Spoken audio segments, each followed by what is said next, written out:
Taxes. Where's all your money gone, Donnie? Taxes. Bug, it's okay. It's part of the game. No, it's not. It is. Fun. It's not fun to what? It's the worst part of the game. Oh, it's what?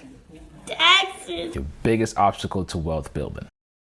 How's it going, everybody? Welcome back to my channel. Mike here. Today we're going to talk about taxes. Since every new administration we always get different tax laws. Right now we have a Joe Biden in office, and as you know, historically Democratic parties always have bigger and higher tax rate compared to a Republican government. But I'm not here to talk about politics, but rather to share some information on how you can arm yourself about your taxes. As you know, on this channel, I'm very passionate about wealth building and gaining some financial knowledge.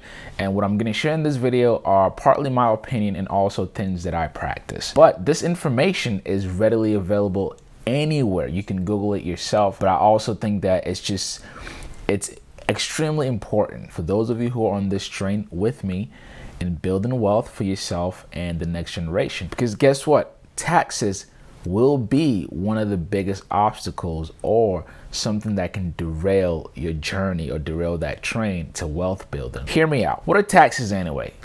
Wherever you are in the world, think of taxes as a silent agreement you have with the governing party. Whoever is governing that society, you have an agreement with them that as a law-abiding citizen of this society, you are in a silent partnership because you enjoy the resources that are provided by this economy or this society. You owe to pay into the growth and sustainability of that society. That's how I personally look at taxes. I'm not making this video to bash taxes. I think tax is a great thing because it does help sustain things, like I said, and it can be useful to help institutions within a society. I've personally been a partaker and also beneficiary of the tax system, say in the United States, for example. When you think of tax in the US, again, this is where I live, and you can compare this to anywhere else in the world. In the United States, the tax system, I believe, is efficient compared to other parts of the world. But when you look at tax as a whole, a lot of people, believe it or not, may not understand even the basics of tax laws. Generally, people just think, okay, I'm being taxed, or some amount of dollars is coming out of my check every payday, and that's all I'm being taxed. But if you look deeper, you would see that just about every transaction you make in the United States, you are going to be taxed. If you sell anything, if you buy anything, you're going to be taxed. Take, for example, if you went to buy a used car, even if it's from a family member, let's say your aunt bought a car brand new 5 years ago. Whenever she bought that car, it was, again, brand new from the dealership, and she paid taxes. She paid the full tax, sales tax on that car. But guess what? 5 years later, if she's going to sell you that car, the government is going to tax that same item again. Whenever you go register the car, you also have to pay taxes on it. Now you think about it, well, this item has already been taxed at one point or whenever the first transaction took place. But guess what? Because you're making another transaction, you have to pay taxes. Same as whenever you go to your grocery stores or you go to the pump to pump some gas, taxes are being collected. Keep that in mind, just your basic, simple, everyday stuff. Or say, for example, what I preach on this channel, you are building wealth for yourself and your family. So let's say you do exceptionally well and you've made $10 million in your lifetime. Remember, that $10 million had already been taxed, right? So obviously you would have to make more than $10 million to have $10 million left. This is bullshit. So let's say you made all this money or you were able to build assets and build wealth and you die. Nice. One day you die at an old gray age, you left your 4 kids this $10 million wealth. Guess what? Whenever your kids are ready to acquire your inheritance, they will also have to pay taxes, estate tax. It's crazy when you think about it, but this is the current situation. You will get taxed every single time a transaction happens. Whether you've paid it in the beginning, at any point in time, you're gonna get taxed. So understanding that basic concept should be extremely useful to you, knowing that you will get taxed every single time you make a transaction. Now, how does this boil into what really I want to make this video about, which is, again, you have a seat on the train of wealth building. Whenever you're making your decisions on what asset to purchase or what asset to invest in, you have to think about the tax consequences. I'll give an example. If you are working an hourly job right now, or say you have a salary job, normally a lot of people don't think about, what their whole check is. They just think about what they take home, which again, it's fine, it's healthy. But once you start paying attention to how much really is being taken out of your check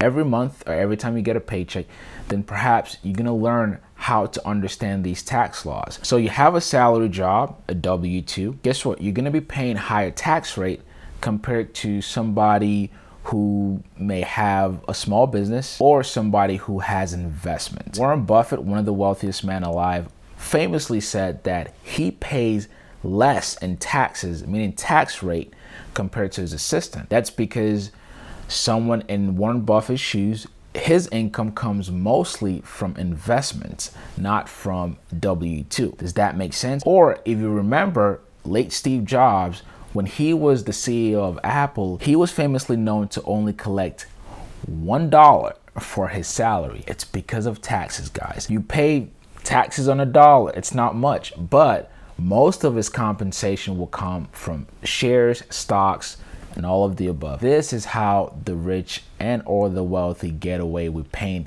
less taxes. Now, in our society, we've been trained to always point fingers. So you would hear things like, tax the rich more, or the rich is getting richer. Now that could be true, but again, the rich is not taking advantage of something that's illegal. They're taking advantage of something that's already established, which is tax laws that you can also use. The fact of the matter is, it's really hard to hate something that you're trying to become. So if you currently have a resentment towards, someone who's doing better economically than yourself, then you can't really strive to be in that person's shoes, because it's like hating yourself. So that's the second thing I want us to change our perspective about. The way you look at the rich and the way you look at your own future. Because if you want to get there, then it's important that you also know about these laws and be able to take advantage of it. Now, how do you have less tax liabilities than, say, the average person? Well, there are ways, and I'll give you some examples. These are things that I practice myself. For example, if you run a business, or even if you are on a salary job right now,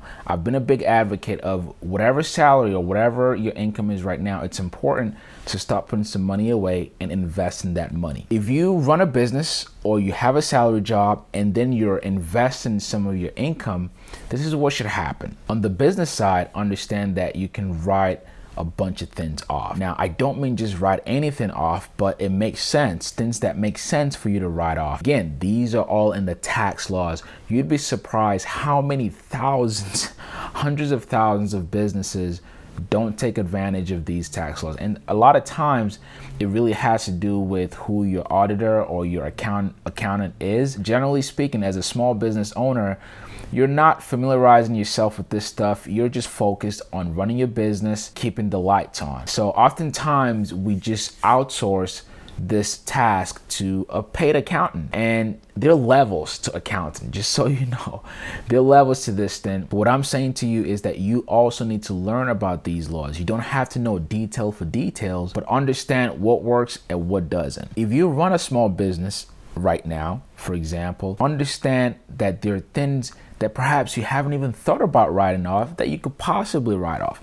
I'll give a perfect example. As you are watching me right now on YouTube, YouTube is a business for me. Every year, whatever income I make through YouTube, I pay taxes on it. So I have to recognize it as such. For me to reduce my tax liabilities, there's several ways to do that. If you're a creator on YouTube, whether you're starting out or you've been on YouTube for a while or any other social media platform, understand that you can write things up. For example, if you're a beauty blogger, when you're a beauty blogger, you can write off even your fashion, your clothes. As a matter of fact, I know a creator right now who does that consistently and do it very efficiently. Every year, this person has a budget for their wardrobe, their fashion. So if they're buying makeup, if they're buying jewelry, if they're buying clothes, shoes, whatever, they write those things up because guess what? That's what they make their content with. Their presentation is part of the expense. And you can use this even on a higher scale. Celebrities who have makeup artists, they have a wardrobe, they have shoes, clothes, designers, all that stuff. Those are things that they can write off.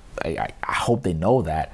But as a creator, if you're in this space, these are things that you can write off. Same with me. My traveling costs, I always write them off. My presentation, I write those off. The cost for me to stay at hotels whenever I travel to make content, I write those off. These are legal write-offs because these are expenses that I'm making to run the business. So if you're a YouTube creator, for example, these are tax, I wouldn't call them loopholes, they're laws, they're rules in place that you can take advantage of and write them off. Say for example, if your YouTube channel makes $100,000 a year, let's assume that it really costs you $25,000 or $30,000 to, run that channel in terms of buying equipment, clothes, shoes, or traveling costs, but you didn't recognize that. That means you're gonna pay taxes on 25 to 30 grand more than you should have. But those are things you could have written off. So understand that. Another tax rule that a lot of entrepreneurs and business owners don't take advantage of is their employees. In every state, you have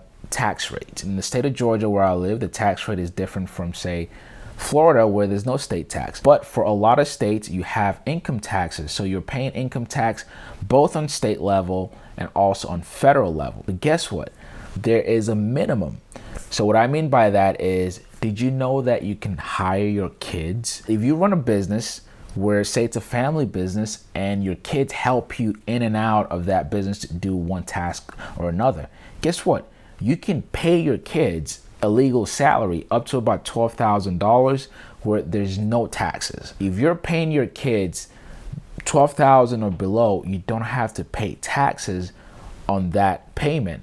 But that's $12,000 that you can write off during your tax season. Does that make sense? So you can hire your family, or you're already hiring them, but you can start paying them something and get a tax break from that. Also, say for example, in the state of Georgia, right now, the state law is that you can earn up to $9,500-ish every year without having to pay taxes. So again, the same scenario, if you run a business and let's say you're the person running that business, let's assume your spouse gives you advice or they help you with things, which is almost natural. Whenever you're an entrepreneur, it's almost natural that your partner or your spouse helps you out in and out of that business. Guess what? You can start paying them something. And if you lived in a state like the state of Georgia, you can pay your spouse a legal salary and you can cap it at $9,500. That's a write-off that you can also have in addition to other write-offs in your business, and you don't have to pay taxes on it. My point is, these are ways that you can reduce your tax liabilities. Then more importantly, the big step that I always preach about is the investment side. Understand that whatever income you bring in, please, please, please always put away some change for you to invest. When you're making, depends on how much you're making. If you're making 30 to 50 grand a year, right? All of this stuff that I'm saying may not make all that much sense to you because again, perhaps you're used to your taxes being taken out and you're used to having a net income. But guess what? If one day your income increases to say $1 million or your business revenue increases to $1 million, in a place like California, if you have revenues of $1 million, the government is going to ask for about 500 grand. Bruh. Now you say to yourself, whenever you're making 30, 50 grand, 20, 30, 40, or 50% of that income may not seem like much. But when you make $1 million and your silent partner, Uncle Sam, says, hey, it's time to give us our cut, which is $500,000, then this is going to start making sense to you. But what I'm trying to give out today is I want you to start arming yourself with this information so you don't wait until you come into a lot of money and get punched right in the face. That's why I'm saying these things. Please, please arm yourselves with it. Back to the investment side.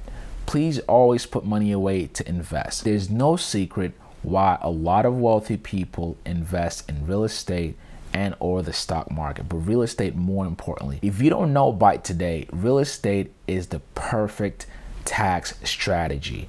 Okay, you can make your money here with your business or your startup, whatever the case may be, but generally speaking, when you come into a bunch of money and you want to invest it, you use real estate as a tax strategy.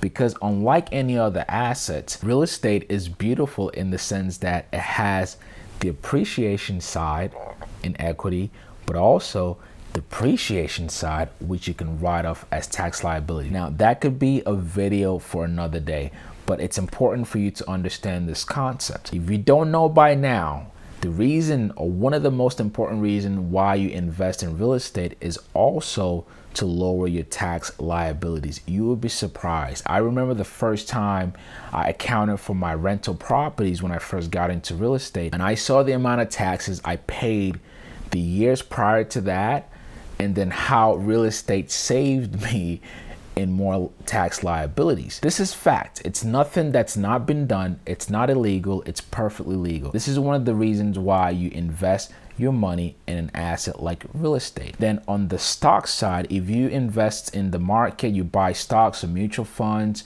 or Roth IRA or index funds, whatever you invest in the market, the beautiful thing about investing in the market is this is long term. At least that's what I advocate. Now, you have some day traders who go in and out buying and selling stocks. I don't do that. When I buy a stock or I buy a share in a company, it's for 10, 20 years, right? And the beautiful thing is that stock or that share of the company that you bought, although and you hope that it's gaining more value every single year, but guess what? You're not paying any taxes on those gains. Now, whenever you decide to sell your stocks, that's when you have a tax liability. But if you leave the stocks in and you don't touch it and you just allow it to grow and grow and grow, you don't have any tax liability on it. That's another way to lower your tax liability every single year. You take some of the income that you make, you put it in the market, let the money grow and work for you tax free. These are some of the ways to lower your tax liability every single year. Whether you're making 10 grand a month or you're making $10 million a month, I just think it's important for you to arm yourself with this information. And the thing is, tax laws are constantly changing. And whenever something changes, you want to know about it, because again, when you're on this train to build wealth for you and your family, accounting for taxes is one of the most important things that you can do. And I'm begging you today to please start paying attention. Understand your tax laws on a state level and on a federal level, and every decision you make about your personal finance and your business finance, always account for the tax consequences. Okay, that's my spiel today. I hope you guys learned something. If you have been practicing a certain strategy, I'm here to learn as well. Please leave in the comments below. But if you did enjoy this video, please give it a thumbs up. If this is your first time I talk about stuff like this, financial education and wealth building, please go ahead and subscribe with the notification bell on. I really appreciate it. Thanks so much for watching, and I'll catch you on the next video. Peace.